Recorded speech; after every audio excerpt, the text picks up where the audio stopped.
بسم اللہ الرحمن الرحیم والصلاۃ والسلام علی سید الانبیاء والمرسلین۔ محترم ناظرین کرام، السلام علیکم ورحمۃ اللہ وبرکاتہ۔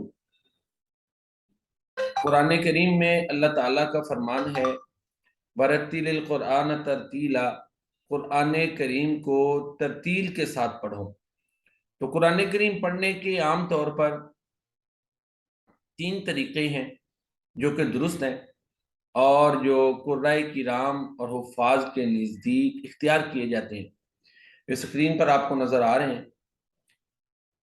پہلا طریقہ ترتیل کا ہے، اور قرآن کریم میں بھی حکم ہے کہ قرآن کریم کو ترتیل سے پڑھو۔ اب جو قرآن کریم میں جو لفظ ترتیل ہے نا، وہ اصطلاحی معنوں میں نہیں جس میں اس کو قرآن کرام استعمال کرتے ہیں، بلکہ وہ جو قرآن کریم میں ترتیل کا حکم دیا گیا ہے وہ ان تینوں طریقوں کو شامل ہے: ترتیل، تدویر اور حدر۔ یہ اپنی آسانی کے لیے قرآن کرام نے جو ہے یہ 3 اصطلاحات استعمال کی ہیں، اور یہ تینوں طریقے رائج ہیں، ان کے مطابق پڑھتے ہیں اور قواعد تجوید کو سامنے رکھ کر پڑھا جاتا ہے ان کی رعایت سے، تو لہذا تینوں طریقے درست ہیں۔ پہلا ہے ترتیل۔ قرآن کریم کو بہت ٹھہر کر اطمینان کے ساتھ مخارج اور صفات کا لحاظ کر کے پڑھنا، جیسے جلسہ یا محفل میں تلاوت کی جاتی ہے، یعنی سب سے جو آہستہ اور سلو سپیڈ ہے قرآن کریم کو پڑھنے کی، تلاوت کرنے کی، وہ ترتیل کہلاتی ہے۔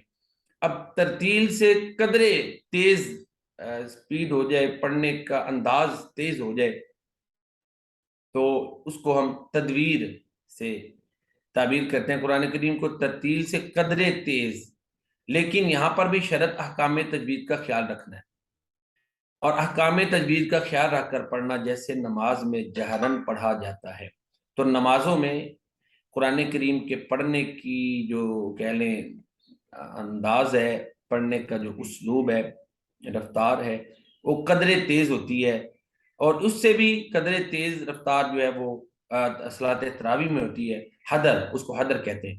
قرآن کریم کو قواعد تجوید کی رعایت رکھتے ہوئے تدویر سے تیز پڑھنا، اب اس سے بھی قدرے تیز ہے، لیکن حدر میں جو تیز پڑھنے کی حد ہے وہ یہ ہے کہ قواعد تجوید جو ہیں وہ ملحوظ خاطر رکھے جائے۔ اگر اتنی رفتار زیادہ ہو جائے کہ قواعد تجوید کو پڑھنے والے قاری صاحب یا کوئی بھی پڑھنے والا ملحوظ خاطر نہیں رکھ رہا، رفتار تیز ہونے کی وجہ سے قواعد تجوید کی ادائیگی درست نہیں ہو رہی یا کر ہی نہیں رہا، تو پھر حدر، اس کو ہم حدر نہیں کہیں گے، وہ پھر لحن میں چلا جائے گا، وہ حدر نہیں کہلائے گا، وہ انداز اور اسلوب لحن میں، جس کو ہم غلط کہتے ہیں، غلطی اگر لحن کی بھی قسمیں ہیں، اس میں چلا جائے گا۔ جس طرح ہمارے ہاں عام طور پر بر صغیر میں نماز تراویح میں زیادہ تر حفاظ پڑھتے ہیں بڑی تیز رفتار کے ساتھ، حتیٰ کہ جو سامعین ہوتے ہیں، پیچھے سننے والے، ان کو سمجھ ہی نہیں آتی، تو یہ طریقہ درست نہیں ہے۔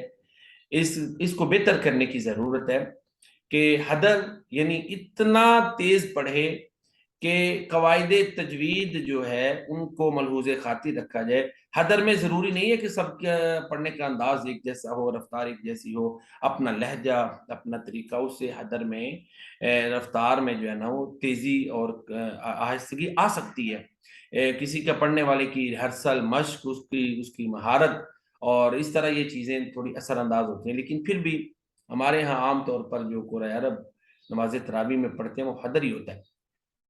تو بہرحال حدر سب سے تیز پڑھنے کا انداز ہے قرآن کریم کو، لیکن اس میں بھی یہ شرط ہے کہ قرآن کریم پڑھتے ہوئے لحن سے بچے۔ جیسے ہمارے ہاں جیسے کہ میں پہلے عرض کر چکا، نماز تراویح میں پڑھتے ہیں اور سمجھ ہی نہیں آتی، تو یہ تو طریقہ درست نہیں ہے، یہ تو بالکل نامناسب طریقہ ہے، اور یہ ترتیل کے خلاف ہے۔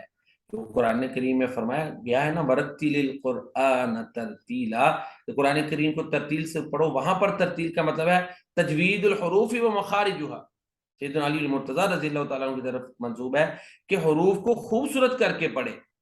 خوبصورتی کیا ہے حرف کی؟ کہ اس کو اس کے مخرج سے ادا کرے جہاں سے وہ ادا ہوتا ہے، اور ساتھ ہی اس کی جو صفات ہیں کہ اس کو موٹا کرنا ہے، باریک کرنا ہے، لمبا کرنا ہے، اس کو کیسے ادا کرنا ہے، اس کو بھی ملحوظ خاطر رکھا جائے۔ وہ تجوید الحروف و مخارجها، کہ حروف کو ان کے مخارج سے ادا کرے اور صفات کو پیش نظر رکھتے ہوئے. تو یہ تینوں شکلوں میں وہاں پر جو ترتیل سورہ مزمل میں بیان ہوئی ہے اس کو ملحوظ خاطر رکھا جائے گا. اگر اس کو ملحوظ خاطر نہیں رکھتا تو یہ لحن میں آتا ہے. لحن کا لغوی معنی غلطی ہے. آگے اس کی جو ماہرین فن ہے اس کو جو ہے نا انہوں نے آگے دو قسموں میں تقسیم کیا. حروف کو تجوید کے خلاف اور غلط ادا کرنے کو لحن کہتے ہیں. لحن کی دو قسمیں ہیں، لحن جلی، لحن خفی. لحن جلی کے معنی واضح اور بڑی غلطی کے ہیں. حروف کے مخارج، صفات لازمہ اور حرکات و سکنات میں غلطی کرنا لحن جنی کہلاتا ہے، لحن جلی کہلاتا ہے اور یہ حرام ہے.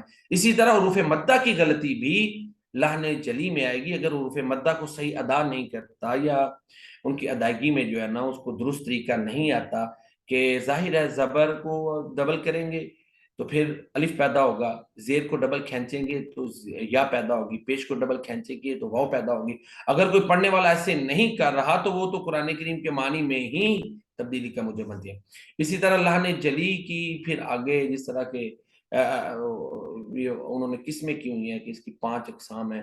تو ایک حرف کی جگہ دوسرا حرف پڑھ دے، عین کو حمزہ پڑھ دے، علیم ہے علیم پڑھ دے، ٹھیک ہے.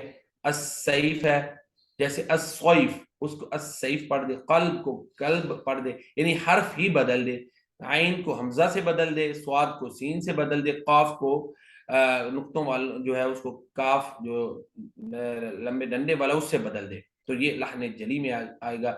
کسی حرف کو اس کی اصل سے گھٹا کر پڑھنا، وہی نا حروف مدہ والی غلطی اس میں آ جائے گی. ولا تقربا اس کو ولا تقربا پڑھ دے، ضعیفی کو ضعیفی پڑھ دے، عرفو کو عرفو پڑھ دے، عرفو ربہم عرفو ربہم. تو بہرحال واو یا اور الف یعنی حروف مدہ کی غلطی جو ہے یہ بھی لحن جلی میں آتے. کسی حرف کو اس کی اصل سے بڑھا کر پڑھنا. ہاں حروف مدہ پیدا کر دے، یہ کہ حروف مدہ کو پڑھے ہی نہ. دوسرا نعبدو کو لمبا کرے گا، دال کو نعبدو واو پیدا ہو جائے گی.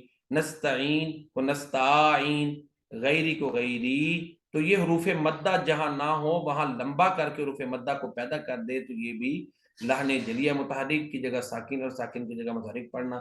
ارسلنا کو ارسلنا پڑھ دینا، تو یعنی ساکن کو متحرک اور متحرک کو ساکن پڑھنا یہ بھی لحن جلی میں آتا ہے. یعنی یہ واضح غلطیاں ہیں اور یہ اس طرح کی غلطیاں کہ جن سے قرآن کریم کا جو ترجمہ ہے اس میں تبدیلی واقع ہو جاتی ہے. مشدد کی جگہ مخفف یا مخفف کی جگہ مشدد پڑھ دے.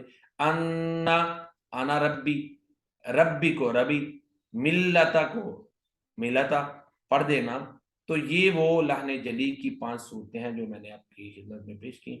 یہ تعبیر التجوید والے جو قاری صاحب ہیں انہوں نے بیان کیا. لحن خفی تحسین حروف سے تعلق رکھنے والی صفات میں غلطی کو لحن خفی کہتے ہیں. مثلا غنہ کی جگہ غنہ نہ کرنا، زبر یا پیش والی را کو پر پڑھنے کی بجائے بریک پڑھنا، یا پر لام کو باریک پڑھنا، یہ غلطی لحن خفی ہے اور یہ مکروہ ہے.